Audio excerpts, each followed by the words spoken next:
अस्सलाम वालेकुम। अलिफ टीवी का प्रोग्राम आगाही का सफ़र, उसमें सारे नाजरीन को खुश आमदीद। मैं आपका होस्ट जावेद विलियम। बहुत सी दहाइयों के बाद ये पहला मौका है कि इस वक्त दुनिया में 3 मज़ाहिब इकट्ठे रोज़े रख रहे हैं और रोज़े का मुक़द्दस दिन जो है वो मना रहे हैं, जिसमें इस्लाम, क्रिश्चियनिटी और बहाई मज़हब है। हमारे मुल्क पाकिस्तान में भी ये मज़हब मौजूद हैं। दूसरे इस्लाम के साथ साथ दूसरी मजहबी ग्रुप भी हैं, जिसमें हिंदू, सिख, मसीही, बहाई, पारसी मौजूद हैं। तो आज हम इस आगाही के सफ़र में बात करेंगे रोज़े पे, रोज़े के अयाम पे, रमज़ान पे, और जो दूसरे मज़ाहिब में रोज़ा रखने की रवायात हैं और रोज़े के जो मुक़द्दस दिन हैं वो किस तरह गुजारे जाते हैं, और रोज़े की स्पिरिचुअलिटी क्या है, रूहानी उसकी रोज़े में रूहानी जायज़ा लेते हैं। रोज़े में हम डिसिप्लिन कायम करते हैं और रोज़े में किस तरह हम एहतराम करते हैं इंसान का और इंसानियत का। तो आज के हमारे सबसे पहले मेहमान हैं प्रोफेसर डॉक्टर मसूद मुजाहिद साहब। ये प्रोफेसर हैं मिनाज यूनिवर्सिटी में और इंटरफेथ हार्मनी के एक्टिविस्ट हैं। पाकिस्तान में इंटरफेथ पीस और हार्मनी कायम करने में इनका बहुत किरदार है। प्रोफेसर साहब खुश आमदीद। दूसरे हमारे जो मेहमान हैं वो हैं पंडित राकेश चांद साहब। पंडित राकेश चांद साहब जो हैं वो चेयरमैन हैं पाकिस्तान सनातन धर्म के, और पीस कमेटी, सीपीओ की पीस कमेटी है, डीसीओ की इंटरफेथ कमेटी है, उसमें बड़े गर्मजोशी से काम करते हैं। और हमारे साथ तशरीफ़ लाए हैं पिंडी से वो पंडित साहब, खुश आमदीद आपको भी। फिर हमारे एक और मेहमान हैं रेवरेंड डॉक्टर मजीद एबल साहब। रेवरेंड डॉक्टर मजीद एबल साहब जो हैं वो एग्जीक्यूटिव सेक्रेटरी हैं प्रेसिबिटेरियन चर्च के, नौलखा चर्च में पास्टर हैं, और ये भी इंटरफेथ हार्मनी में बड़ी गर्मजोशी से उसकी एक्टिविटी में और उसको आगे बढ़ाने में शामिल हैं। और इनके साथ एक और मेहमान हैं प्रोफेसर डॉक्टर कल्याण सिंह। ये गवर्नमेंट कॉलेज यूनिवर्सिटी में प्रोफेसर हैं लैंग्वेज के, पंजाबी के, और बहुत सी किताबों के ऑथर हैं, और इन्होंने पीएचडी की है इंसान दोस्त और इंटरफेथ हार्मनी में। तो आप सबको खुश आमदीद। जैसे मैंने पहले बताया कि कितनी दहाइयों के बाद एक ये मौका आया कि 3 जो मज़हब हैं, बहाई, क्रिश्चियनिटी और इस्लाम, इसके रोज़े इकट्ठे आए हैं और एक मौका मिलता है कि हम रूहानी जायज़ा लें, अपनी सेल्फ़ डिसिप्लिन को देखें और रोज़े के अयाम में किस तरह वक्त गुजारें। तो मैं पूछना चाहता हूँ आप लोगों से कि अपने अपने मजहबी ग्रुप में रह के थोड़ा सा बताएं कि रोज़े की सिग्निफ़िकेंस क्या है, रोज़े की अहमियत क्या है। प्रोफेसर साहब आपसे शुरू करें। शुक्रिया जावेद साहब। बिस्मिल्लाहिर्रहमानिर्रहीम, औज़ु बिल्लाहि मिनश शैतानिर रजीम, बिस्मिल्लाहिर्रहमानिर्रहीम। या अय्युहल्लज़ीना आमनू कुतिबा अलैकुमुस्सियाम कमा कुतिबा अलल लज़ीना मिन क़ब्लिकुम लअल्लकुम तत्तक़ून। रोज़ा मुसलमानों के ऊपर ही फ़र्ज़ है। आदम अलैहिस्सलाम से लेकर जितने भी असामी मज़ाहिब हैं उनमें सब में रोज़ा जो है वो फ़र्ज़ रहा है। सिर्फ़ इसमें थोड़ी सी एक तख़फ़ीफ़ कर दी गई कि पहले जितने भी मज़ाहिब थे उनको 24 घंटे का रोज़ा होता था, जो हमारी तारीख़ बताती है। तो अल्लाह ताला की ज़ात ने मुसलमानों को भी, क्योंकि वो इलाका बड़ा गर्म और बहुत बड़े दिन और उनकी जो मुश्किलात थीं वो बहुत ज़्यादा थीं, इस वजह से अल्लाह ताला की ज़ात ने फरमाया कि तुम पर रोज़े फ़र्ज नहीं हैं, पहली उम्मतें भी रोज़े रखती रही हैं, ए मुसलमानों तुम भी रोज़ा रखो। और साथ फरमाया कि इसका मकसद वो स्पिरिचुअलिटी की इंतहाई जो पीक हो सकती है वो पाइटी है, लअल्लकुम तत्तकून, ताकि तुम परहेज़गार बनो। परहेज़गारी जिसमें एहसास ज़िम्मेदारी पैदा होती है, दूसरे के हुकूक़ के बारे में, अपने हुकूक़ के बारे में। रोज़ एक ऐसी इबादत है कि जो दूसरी इबादत से मुख्तलिफ है। हमारे यहाँ नमाज़ पढ़ता है तो उसका बज़ाहिर नज़र आता है कि ये हरकत व सकनात से नमाज पढ़ रहा है। इस तरह पूरे पेट दुआ अदा करते तो गिव एंड टेक होती है, एक हाथ दे रहा है एक हाथ ले रहा है, तो उसका ज़ाहिरी तौर पर एक एक्शन नज़र आता है। इस तरह पिलग्रिम हज है हमारे यहाँ, तो उसका भी एक पूरा एक उसके अंदर आप इहराम बंधा होता है, वो जाता है होली प्लेसेस के पास, तो वहाँ पे जाकर अपना परफॉर्म करता है। लेकिन रोज़ा एक ऐसी चीज़ है जिसका खुदा और बंदे के दरमियान तल्लुक़ होता है, और कोई नहीं जानता है आपकी नीयत, आपकी जो इनर फ़िक्र है उसको अल्लाह ताला की ज़ात देता है। और कुरान अज़ीज़ के अंदर हमारे मुक़द्दस किताब के अंदर फरमाया कि ये रोज़ा सब्र का नाम है, और अल्लाह ताला सब्र की कैफियत को जानता है। वो अजरुहुम बग़ैर हिसाब, हम इसका बग़ैर हिसाब किताब के उनको अजर अता करेंगे। मैं डॉक्टर मजीद अव्वल से जानना चाहूँगा, क्रिश्चियनिटी में क्या इसकी अहमियत है, क्या सिग्निफिकेंस है? मसीहत में रोज़ा जो है ये बिल्कुल शुरू से ही मौजूद है, और जो इसका एक मकसद था, दरअसल बुनियादी तौर पे रोज़ा जो है ये एक दुआ की एक शदीद सा काइंड समझ लें, जिसमें you forget about food, you forget about your personal needs, और आप खुदावन के साथ ताल्लुक़ जोड़ते हैं। तो ओल्ड टेस्टमेंट में हम देखते हैं कि रोज़ा रखा जाता था जब बतौर कौम या किसी शख्स ने तौबा करना होती थी, खुदावन की तरफ वापस रुजू लाना होता था। इसी तरह से हम देखते हैं कि एक नेशनल फास्ट भी था, जिसे कफ़ारे यौम कफ़ारा का था। और न्यू टेस्टमेंट में फिर हमें रोज़े की प्रैक्टिस जो है वो नज़र आती है, जो ईमानदारों में मौजूद थी। और ये ख़ास इसका जो मकसद था वो ये है कि हम दुनिया की तरफ से अपना ध्यान हटाएं और खुदावंद के साथ अपना ताल्लुक़ अपने खुदा के साथ मजबूत करें, और अपनी जो गुनाह की ज़िंदगी है उससे तौबा करें। और ये जो हमारा जो दुआ है खुदावंद के साथ, जब हम किसी मकसद के साथ खुदा के पास आते हैं, तो उसमें फिर हम ये रोज़े के वसीले ये दिखाते हैं कि हमें किस कदर ज़्यादा हमारा फोकस है, हमें हमारी वो ज़रूरत जो है उसके लिए हम किस कदर डेडिकेटेड हैं। और सबसे ज़्यादा जो मोस्ट कॉमन रीज़न है वो यही है कि हमारे खालिक के साथ, हमारे खुदा के साथ हमारा ताल्लुक़ मज़बूत हो। और रोज़ा जो है उसमें ये बड़ा ज़रूरी है कि ये सिर्फ़ रस्मी ना हो, बल्कि ये दिल से रखना चाहिए। अगर आप रोज़ा रखते हैं और इबादत नहीं करते, दुआ नहीं करते, खुदा उनके साथ जुड़ते नहीं हैं, तो ऐसे रोज़े का फ़ायदा नहीं। तो रोज़ा फ़र्ज़ नहीं है, लेकिन बहुत बहुत ज़रूरी है मज़बूत रूहानी ज़िंदगी के लिए। अच्छा, फ़र्ज़ नहीं है, तो इसमें अहम दिन कौन से हैं जिसमें रोज़ा रखा जाता है मसीही? जो डिफरेंट प्रैक्टिसेस रही हैं, लेकिन जो मोस्ट कॉमन है ये लेंट है। लेंट जो है ये भी आहिस्ता आहिस्ता चर्च ट्रेडिशन का हिस्सा बना है। शुरू से ऐसे नहीं था। चौथी सदी में आके तो जो लेंट है ये हमें ज़्यादा बाकायदगी से प्रैक्टिस में आता नज़र आता है। रोज़ों के अयाम जी, बिल्कुल। और ख़ास तौर पे फिर इसको जो करीब रखा गया है ईस्टर की त्यौहार के, जो मसीही ईमान के मुताबिक हमारा सबसे अहम त्यौहार है, जो खुदावंद यीशु मसीह के जी उठने को सेलिब्रेट हम करते हैं। तो उनके जी उठने के रेज़रेक्शन के भेद को समझने के लिए, उसकी अहमियत को जानने के लिए कलीसिया जब वो रोज़े में और इबादत में रहती है, अपने आप को तैयार करते हैं ईस्टर के लिए। तो ये इसका पर्पस है। और 40 रोज़े होते हैं। 40 रोज़े हैं जो ईस्टर से पहले के 6 हफ़्ते हैं, उसमें संडेज़ माइनस होते हैं और टोटल 40 दिन जो है वो रोज़ों के याम होते हैं।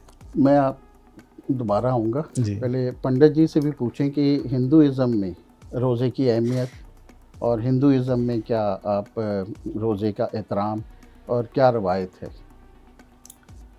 ओम श्री गणेशाय, ओम श्री गणेशाय। रामाय रामभद्राय रामचंद्राय मानसे, रघुनाथाय नाथाय सीतापताय नमः। रोज़ा मीन उपवास, जो संस्कृत का लफ्ज़ है उपवास या व्रत, हिंदी में कहेंगे। भगवान कृष्ण जब धरती पे आना था तो उनकी माता ने उपवास रखा था। उपवास से मतलब ये नहीं था कि उन्होंने भूखे रहना था तो तब किसी को जन्म देना था। उपवास आत्मा और परमात्मा के दरमियान का एक मिलन है, जिसे हम दूसरे अल्फाज में ये कहेंगे कि एक इबादत का बहुत मुख्तसर सा रास्ता है। सब्र, अपने आप को मारना कुछ पल के लिए और परमात्मा को पाना, ये चंद लम्हों का सब्र महंगा नहीं है। वेदों में कहते हैं कि ओम सरोशम स्वास्तर स्वातो भवतो, हे परम पिता परमेश्वर तमाम संसार को तंदुरुस्ती दो। चंद घंटों का उपवास इंसान को बहुत सी सेहत और तंदुरुस्ती भी बख्शती है। हिंद धर्म में उपवास मुख्तलिफ डेज में आए हैं, इकट्ठे नहीं होते। साल में 2 मरतबा माँ दुर्गा के उपवास आते हैं जो 9 होते हैं। अभी हाल ही में 27-28 तारीख से पहला उपवास शुरू होने जा रहा है, जो 7-8 तारीख तक रहेगा, अप्रैल तक। इसके अलावा हर महीने जब चांद नया चढ़ता है, जिसे हम पूर्णमासी बोलते हैं, स्वयं नारायण जी का व्रत उपवास रखा जाता है। अब वो दिन ऐसा होता है कि जब एक नया चांद चढ़ता है तो एक नए वक्त का आगाज होता है। हर महीने नया चांद चढ़ता है और हम उसे पूर्णमासी की रात बोलते हैं। और उस वक्त जब एक नया दिन चढ़ता है तो स्वयं हम परमात्मा की उपवास रख के उनकी भक्ति भाव में बैठते हैं। और ये देखा जाए तो हमारे में कहीं पे भी ये लिखा नहीं है कि ये फर्ज है। ये इंसान का अपना मन है कि वो परमात्मा को पाने के लिए अपने आप को कितना मारता है, उसको उपवास कहा जाता है। अब हम किसी भी धर्म में लें तो हर धर्म में उपवास के बहुत मायने रखते हैं और वो इंसान की आत्मा और परमात्मा के दरमियान का रिश्ता होता है, उसे उपवास कहते हैं। बहुत शुक्रिया पंडित जी। डॉक्टर कल्याण सिंह से पूछना चाहूँगा कि सिखिज़म में मेरा ख्याल रोज़ा, उपवास या इस तरह का कोई रवायत नहीं है, लेकिन फिर भी आप थोड़ा सा बताना चाहेंगे कि क्या इसके टीचिंग क्या है सिखिज़म में? क्योंकि सिखिज़म पंजाब की धरती से जुड़ा हुआ है और हमारी तहजीब व तमद्दन जितने भी हैं वो इसमें सिखिज़म में समाये हुए हैं। जैसे वैसाखी का मेला है तो खालसा साधना दिवस भी है। इस तरह जो गुरु साहब ने इस तरह की फास्टिंग का जो है वो मना भी नहीं किया हुआ है और ऐसे भी नहीं कहा कि किसी की गुरु साहब हमेशा दूसरे मज़ाहब के जितने भी रिचुअल्स थे और जितने भी उनकी मजहबी अकायद थे उसकी बड़ी सख्त तरीके से अपने जितने भी उनके पैरोकार थे उनको कहते थे कि इनकी इज़्ज़त एहतराम हम पर जायज़ है। गुरु साहब ने एक जगह फरमान भी किया हुआ है कि मेहर मसीद सिदक मसल्ला हक हलाल कुरान सरम सुन सील रोज़ा हो मुसलमान, कि अच्छा मुसलमान वो है जो अपने किरदार से रोज़े को साबित करे। सो वो एक मेहर मसीद सिदक मसल्ला हक हलाल कुरान की जो खुदा की तरफ से भेजी गई कुरान पाक है वो तो हक का हलाल है, लेकिन इंसान अपने किरदार से भी जो है अपने अच्छे किरदार से भी जो है वो रोज़ा की तालीमात पर पूरी तरह अमल करे।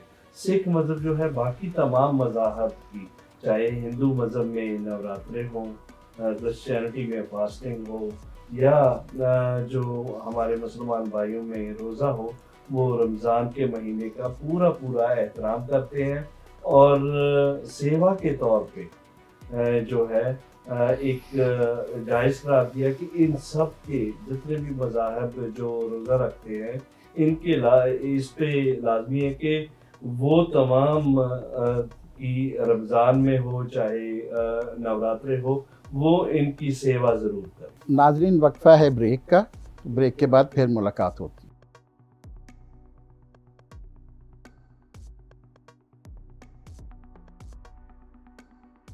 Welcome back. डॉक्टर साहब, डॉक्टर मजीद रेबल साहब से और बाकियों से भी ये सवाल किया जा सकता है कि एहतराम जो है रोज़े में, एहतराम, एक दूसरे का एहतराम, इंसानियत का और इंसानों का एहतराम जो है ये बड़ा ज़रूरी है, ये सब में देखा जा रहा है। तो मेरा ख्याल है इसके बारे में थोड़ा सा और आप वजाहत करेंगे कि और क्या ज़रूरी है, ये रोज़े के कौन से पिलर्स हैं जिसको हमें फॉलो करना है? एहतराम का लफ्ज़ जो है ये बहुत ज़रूरी लफ्ज़ है। हम सब जो मिलजुल कर रहते हैं, इकट्ठी ज़िंदगी बसर कर रहे हैं, हम अपने अपने अक़ीदे के मुताबिक ज़िंदगी गुजारते हैं, लेकिन अपने नेबर के लिए, अपने पड़ोसी के लिए एहतराम रखना और जो उनका अक़ीदा है उसके लिए रिस्पेक्ट शो करना ये बहुत ज़रूरी है। रमज़ान के बारे में मैं हमेशा मुबारकबाद देने से शुरू करते हैं अपने सारे मुस्लिम बरादरी को, दोस्तों को, क्योंकि इस्लामी तालीम के मुताबिक उनके लिए एक मुक़द्दस महीना है और हम पूरी तरह से उसका एहतराम करते हैं। इस तरह से भी कि हम अपने मुस्लिम दोस्तों के सामने खाना नहीं खाते। पहला रोज़ा तो हम सब का ऑटोमेटिकली हो जाता है जो पाकिस्तान में हम रहते हैं, और इसके साथ कोई 15-20 साल हो गए हैं नौलखा चर्च में हम इफ्तार डिनर भी करते हैं। हमारे मुस्लिम दोस्त जो हैं, भाई बहन, उसमें शामिल होते हैं, बिल्कुल, बल्कि इंतज़ार करते हैं सारा साल के वो अपनी नौलखा चर्च इफ्तार के लिए जाना है। तो ये तरीका है हमारा एक दूसरे को पैगाम देने का कि हमारे अदियान जो हैं वो हमें सिखाते हैं कि हम इकट्ठे ज़िंदगी बसर कर सकते हैं, हम एक दूसरे के साथ रह सकते हैं, रहना चाहिए, और अपनी अपनी जो गवाही है वो हम इस तरह से दिखाएंगे कि हम अपने जो ताल्लुकात हैं एक दूसरे के साथ, हम उसमें वो शो करेंगे। तो एहतराम अगर हम नहीं करते हैं तो दरअसल मैं अपने ही रिलीजन को जो है वो ऑफेंड कर रहा हूँ। बिल्कुल। प्रोफेसर साहब, यही बात जो है मैं आपसे पूछना चाहूँगा, क्योंकि अभी मुस्लिम्स और क्रिश्चियंस के दोनों के रोज़े चल रहे हैं, तो ज़ाहिर है ये एक बड़ा मेरे ख़्याल में मुक़द्दस मौका है हमारे लिए कि सबके एहतराम जो है हमें इसको करना पड़ेगा, बल्कि करते हैं जैसे उन्होंने बताया, क्योंकि ये इकट्ठे हैं। और साथ ही साथ जैसे पंडित जी ने बताया कि हिंदू कम्युनिटी के भी रोज़े शुरू होने वाले हैं, तो ये बहुत कम लोगों को पता है कि हिंदू कम्युनिटी के भी रोज़े हैं और इसमें भी उतना ही एहतराम है जितना इस्लाम में सिखाया गया है एहतराम का। थोड़ा सा आप इस पर रोशनी डालेंगे? एक तो दो चीज़ें हैं, एक इसका रूहानी पहलू है, एक मुआशरती पहलू है। रूहानी पहलू के अंदर आप देखें कि रोज़ा रख कर इंसान फरिश्ता बन जाता है। फरिश्ता वक्ती तौर पर ना वो खाता है, ना पीता है, ना उसकी बीवी है। ये सिफ़ात जो हैं एक फरिश्ते की होती हैं, तो अल्लाह ताला की ज़ात इस बंदे पर रश करता है जो रोज़ादार होता है। और दूसरा जो अहम तरीन जो बात है मुआशरती एतबार से, हमारे हजूर पाक सल्लल्लाहु अलैहि वसल्लम ने फरमाया कि अश्शहरु मवासात, ये हमदर्दी और गमगुसारी का महीना है।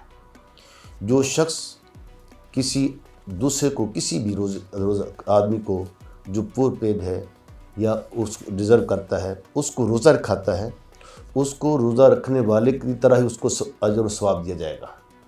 तो गरीब जो सहाबा किराम थे, ज़ाहिर कम्युनिटी के अंदर लोग होते हैं, उन्होंने कहा कि या रसूलल्लाह, हम गरीब आदमी हैं, किसी को शेर पेट भर के खाना नहीं खिला सकते, हम तो खुद ही इसके नीडी होते हैं। तो आपने फरमाया कि जो शख्स किसी को अफ्तारी या सेहरी के वक्त एक खजूर, शरबत या एक लेमन, दूध का एक घूंट भी पिला दे, उसको भी इतना सवाब अता कर दिया जाएगा। तो एक जो तो ये है माशरती एतबार से एक दूसरे के साथ हमदर्दी।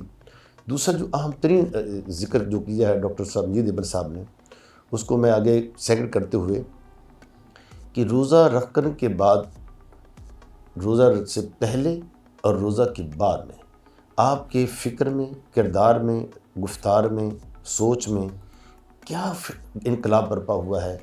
अगर उसके अंदर चेंजिंग आ गई हैं तो आपने सिर्फ पेट मुंह बांध कर रोज़ा, भूख हड़ताल नहीं है, बल्कि आपकी आँखों का भी रोज़ा है, आपकी ज़ुबान का भी रोज़ा है, आपके हाथ का भी रोज़ा है, और आपके कानों का भी रोज़ा है। और साथ ही कहा हमारे जो प्यूरिफिकेशन कर की तरफ मुतसव्विफ़ीन एथीज़म जाने वाले, उनका कि आपके दिल का भी रोज़ा है।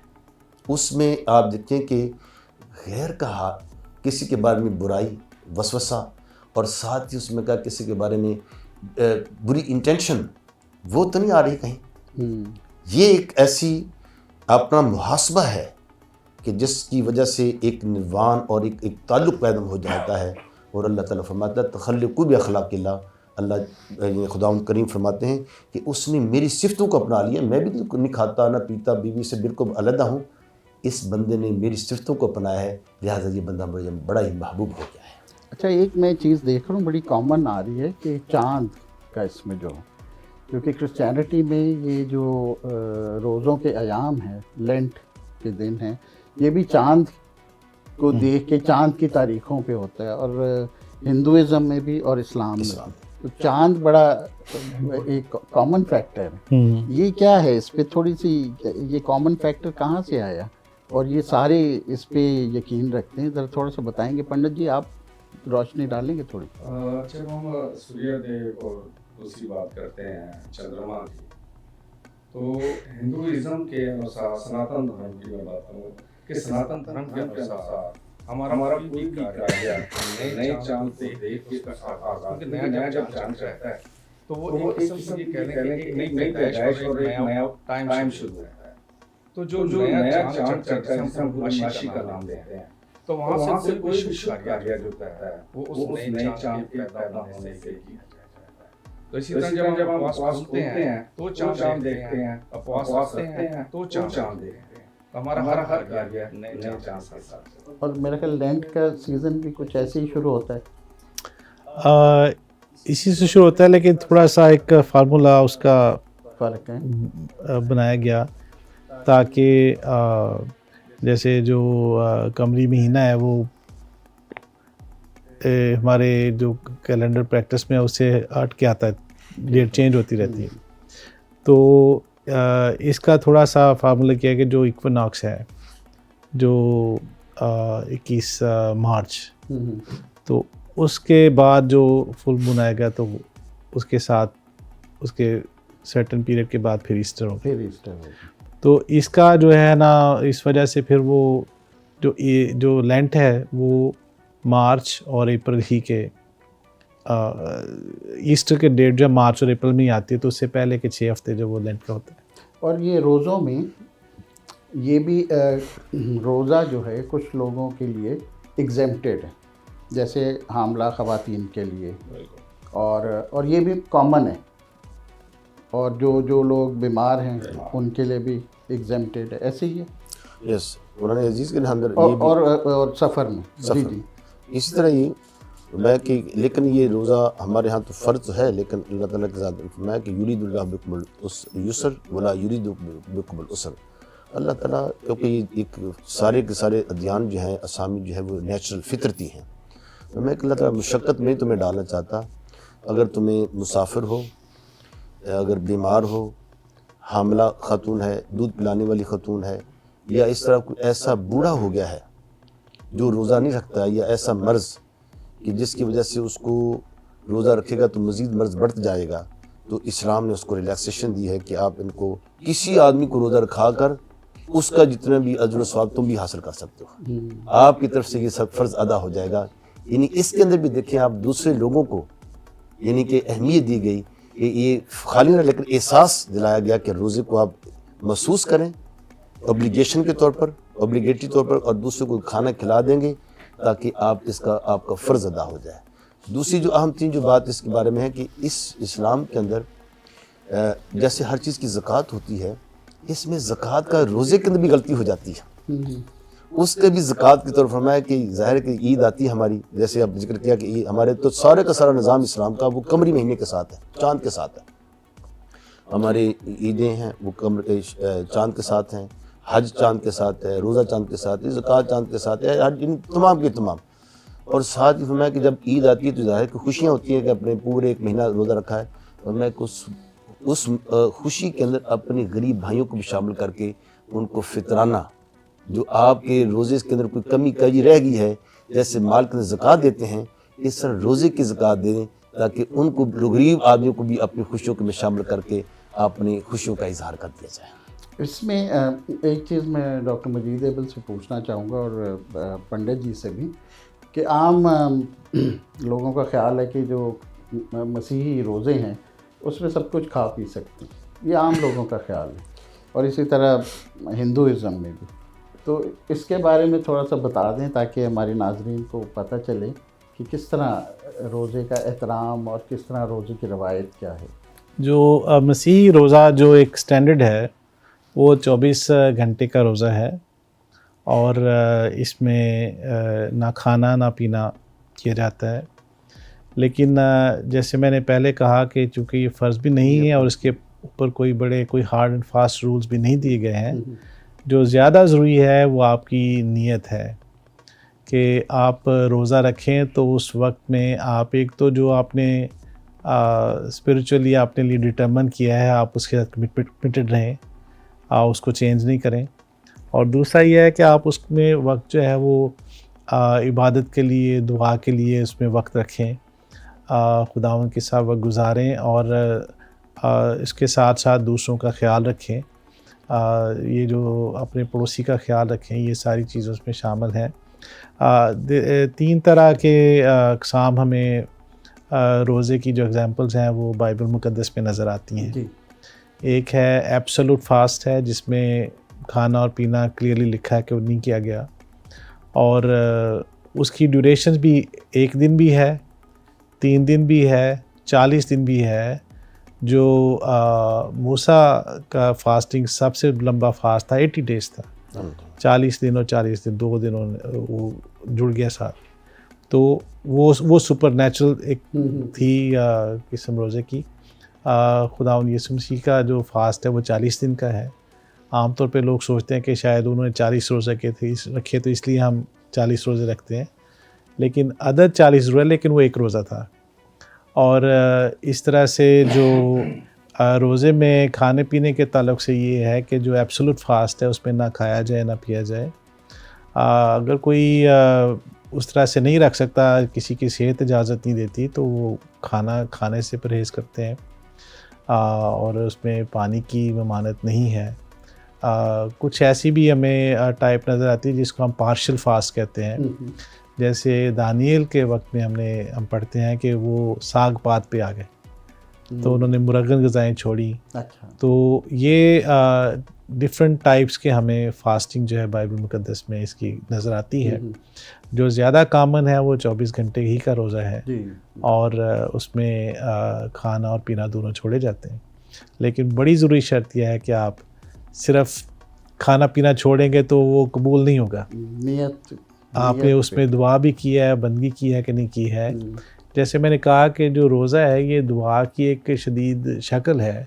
अगर आप दुआ करते नहीं तो रोज़ा किस चीज़ का, सिर्फ खाना छोड़ना तो नहीं खुदा को मकसूद। तो इसलिए खुदावंद से जुड़ना, तौबा करना, ये चीज़ें जो हैं ये रोज़े के साथ जुड़ी हुई हैं।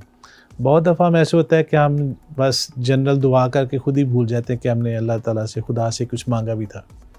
हम इज्तिमाई दुआओं में भी आमीन कह देते हैं और हमें पता नहीं होता हमने क्या मांगा है। लेकिन एक बात जो स्पिरिचुअली बड़ी ज़रूरी होती है कि जब आप खुदा से कुछ मांगते हैं तो आपके लिए वो कुछ मानी भी रखता हो और वो आपको ख़ुद भी पता हो कि मैंने क्या मांगा है। ये एक जनरल ज़िंदगी गुजार देना कि ठीक है उन्होंने कुछ दुआ में कहा था, मैंने आखिर पे आमीन कह दिया, तो जो मेरी दुआ उसमें क्या है। सो दुआ जब हम करें तो ना सिर्फ हम खुदा से उसका जवाब जो है वो तो करें, बल्कि हम खुद भी संजीदा हों उसके बारे में। कौन सा फादर है जो अपने बच्चे को वो चीज़ देगा जो बच्चा चाह ही नहीं रहा। तो ये दुआ जो है ये बहुत संजीदा एक रूहानी अमल है जिसमें हम अपने खालिक के लिए वो रिस्पेक्ट शो करते हैं जो वो उसके शाया है कि हमने दुआ किया है तो हम उसको संजीदगी से लें। पंडित जी, वेदों में लिखा है कि यताहमत से जग तो माता दाता पिता, मैं ही पूरी कायनात का बाप हूँ, मैं ही पूरी कायनात की माँ हूँ, और मैंने ही तमाम लोगों की परवरिश की और मैं ही मौत देने वाला। वो परमात्मा जिसने हमें पैदा किया है, जिसे वो हमें अन्न देता है, उसकी तरफ से ऐसी कोई सख्तियां बजाय नजर नहीं आती वेदों में। ना से मैं वेद की बात करूंगा बल्कि सनातन की बात करूंगा, तमाम मज़ाहिब की भी बात करूंगा कि एक बीमार, हामला या सफर के दौरान ऐसे लोगों के लिए उपवास में बहुत नरमी है। उसकी वजह क्या है? एक बीमार शख्स जो जिद पे अड़ जाता है यानी मैंने परमात्मा के नाम का उपवास रखना है, अगर वो उपवास रखता है, क्योंकि ये इसे हम भक्ति की एक शदीद लहर कह सकते हैं, क्योंकि इसे भूखा रहना अब रोजे का नाम नहीं, उपवास नहीं, उसके साथ जुड़ना भी उपवास का नाम। तो एक बीमार आदमी जो अपनी सेहत के लिए कहता है कि मैंने उपवास रखना ही है, व्रत रखना ही है, उसके लिए परमात्मा ने बहुत सी नरमी पैदा की है। उन्होंने कहा है कि इसके उपवास को लिमिटेड भी किया जा सकता है या कुछ टाइम मखसूस रखे हैं जिसमें वो अब फल और दूध का इस्तेमाल कर सकते हैं। उसमें लेकिन ये सिर्फ उसके लिए, सेहतमंद आदमी के लिए नहीं है कि हर आदमी कहे कि जी मैं दूध और फल का इस्तेमाल नहीं, ये सिर्फ उसके लिए है जो सफ़र में है, बीमारी की हालत में है, या अगर हामला अपने बच्चे की अच्छे पैदाइश के लिए कर रही है तो ये नरमी उसकी। सिखिज़म में डॉक्टर कल्याण सिंह, आपने पहले भी फरमाया कि नियत का बड़ा अमल दखल है, यानी वो रोज़े को भी इससे फौकियत देते हैं बाबा गुरु नानक जी कि नियत, और सारे यही बात कर रहे हैं कि अपने किरदार और नियत की बात कर रहे हैं। तो ये बड़ा अच्छा पैगाम आप दे रहे हैं कि नियत साफ़ होनी चाहिए। बिल्कुल, इसके बारे में थोड़ा और बिल्कुल गुरु साहब का फरमान है, बंदे खोज दिल हर रोज, बंदे खोज दिल हर रोज, ना फिर परेशानी माए। सो ये है कि जितने भी गुरु साहब की फरमान है कि विच दुनिया सेव कमाई है ता दरगे वैसम पाई है।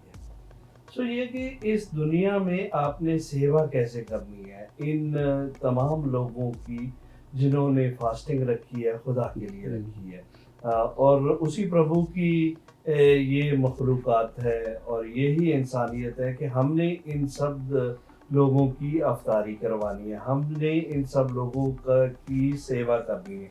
इसलिए गुरुद्वारे में आज भी अगर आप चले जाएं गुरुद्वारे में तो बाकायदा अफ्तारी का इंतज़ाम हर गुरुद्वारे में मौजूद है कि वो जो है कुछ भी जो है किसी चीज़ से भी उनकी अफ्तारी करा सकते हैं उनके मज़हब के मुताबिक। उनके मज़हब, ये बहुत ज़्यादा, यानी कोई भी आ सकता है। हाँ, कोई भी आ सकता है, गुरुद्वारे में कोई भी आ सकता है, किसी की भी अफ्तारी जो है वो हो सकती है। नवरात्रों की ज़्यादातर जो हमारे हिंदू भाई हैं वो गुरुद्वारे में ही अफ्तारी करना पसंद करते हैं, और इस तरह इस दफ़ा जो है ननकाना साहब में भी बाकायदा हमारे मुसलमान भाइयों के लिए भी हमने अफ्तारी का इंतज़ाम किया हुआ है। इस वक्त ब्रेक का वक्त हुआ चाहता है तो हम ब्रेक लेते हैं और जल्दी वापस आते हैं।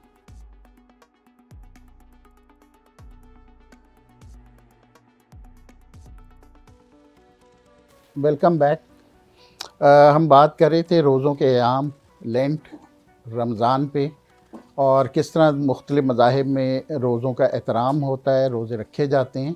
और बहुत अहम चीज़ है जिसमें चंद एक पॉइंट्स मैंने नोट किए हैं, जो कि है कि इसमें हमदर्दी का पहलू बहुत ज़्यादा है, साफ़ नीयत का पहलू है, दूसरों का एहतराम और दूसरों का ख्याल रखना और अपने अंदर रूहानी जायज़ा लेना बहुत अहम है। मैं चाहूँगा कि इस वक्त जितने हमारे साथ मेहमान यहाँ मौजूद हैं, अपने अपने मजहबी ग्रुप में एक लीडर भी हैं और बैनुल मज़ाहिब, बैनुल मसलिक, हम आंगी पे बहुत ज़ोर शोर से काम कर रहे हैं। तो आप छोटा सा एक पैगाम इन रमज़ान में, रोज़ों के अयाम में कुछ देना चाहेंगे तो वो ज़रूर दीजिएगा जी। रोज़ा मुहासबे का नाम है। अपने आप को मन अरफ नफ्सहु फ़क़द अरफ रब्बहु, अपने आप को पहचानोगे और अपने रब को अपने करीब पाओगे तो तुम्हें हर नेमत मैसर आ देगी और अपने इनर के बारे में पता चल जाए कि हम कैसे। पंडित जी, जब बात करें हम बैनुल मज़ाहिब हम आहंगी के हवाले से, तो रोज़े के ऊपर मैं एक छोटा सा श्लोक कहूँगा। धर्म ना दोसर सत्य समना, आगम निगम पुराण बिखाना। परमात्मा कहते हैं कि सच्चाई से बड़ा कोई धर्म नहीं और सच ही सबसे बड़ा धर्म है।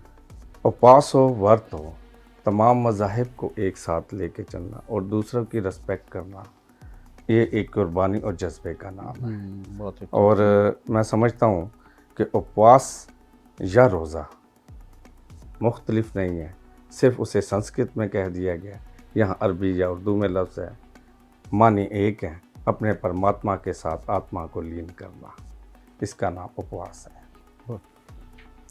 डॉक्टर कल्याण सिंह। बाबा फरीद जी का फरमान है, फरीदा जे तू अकल लतीफ़, काले लेख ना लेख, अपने गिरेबान में सिर नीवा कर दे।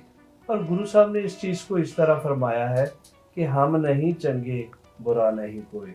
अब फास्टिंग, रोज़ा और नवरात्रे, ये सारी चीज़ें जो है ये आपको खुदा के साथ लिंक करती है, खुदा के साथ। तो जितने भी हमारी इंसान दोस्ती है, इंसानियत के साथ प्यार है, मानववाद होना है, तो वो मानववाद इस तरह से भी हुआ जा सकता है कि आप इनको इनके कर्मों के मुताबिक काम करने दें और आप अपने कर्म को देखें। दूसरों के कर्म के बारे में आपको ज़्यादा इंटरेस्ट लेने की ज़रूरत नहीं है। खुदा उनको उनके रोज़े से मिलता है, खुदा उनको उनके नवरात्रे से मिलता है, खुदा उनको उनकी फास्टिंग से मिलता है। आपके नज़दीक ये है कि आप इन तमाम की सेवा करें। शुक्रिया जी। डॉक्टर मजीद एबल। मैं सब प्रोग्राम के सादत से भी कहना चाहता हूँ बतौर मसीही होते हुए कि हमें रोज़ा रखना चाहिए। हमें अपनी ज़िंदगी से जो आजिज़ी और जो सब्र उससे पैदा होगा उसका मुज़ाहरा करना चाहिए। कतई ये मकसद नहीं होना चाहिए कि हम ये रोज़ा को किसी से बेहतर है या नहीं है, बल्कि जब हमारी ज़िंदगी में उसका फल नज़र आएगा तो वो गवाही बन जाएगा। और ज़रूर जबकि दीगर जो हमारे साथी जो नेबर मज़ाहब हैं वो भी रोज़ा इन दिनों उनके हैं रिलीजियस डेज़ हैं, तो बहुत बहुत बहुत एहतराम करें। ये भी हमारी गवाही का हिस्सा है। बहुत शुक्रिया जी। ये जो overlapping fast, overlapping Lent, Ramzan, रोज़ों के अयाम आए हैं 2025 में, इसने दुनिया में अरबों लोगों को इस चीज़ पे आमादा किया है कि वो इंसान और अल्लाह ताला, खुदा का, भगवान का, उससे राब्ता कायम किया जाए और इंसानों का इंसानों से राब्ता कायम किया जाए, इंसानों का इंसानों को एहतराम करना सिखाया जाए। दुनिया इस वक्त दो बड़े मज़ाहिब जो क्रिश्चियनिटी और इस्लाम हैं और साथ बहाई हैं, वो रोज़ा रख रहे हैं और हम ये अयाम इस मकसद के लिए इस्तेमाल करें कि दुनिया में अमन हम आगे कायम कर सकें, ना कि एक फ़जूल तरह की डिबेट में, बहस में पड़ जाएं कि फ़लाँ का रोज़ा क्या है, फ़लाँ का रोज़ा क्या है, बल्कि इसको, इन अयाम को इन चीज़ों के लिए इस्तेमाल करें कि किस तरह हम अपने रब से, अपने खुदा से, अपने अल्लाह से राब्ता कायम कर सकें, अपना रूहानी जायज़ा ले सकें और इंसान का एहतराम कर सकें, इंसान के साथ हमदर्दी कर सकें और अच्छी नीयत से आगे बढ़ सकें। बहुत बहुत शुक्रिया। अल्लाह हाफ़िज़।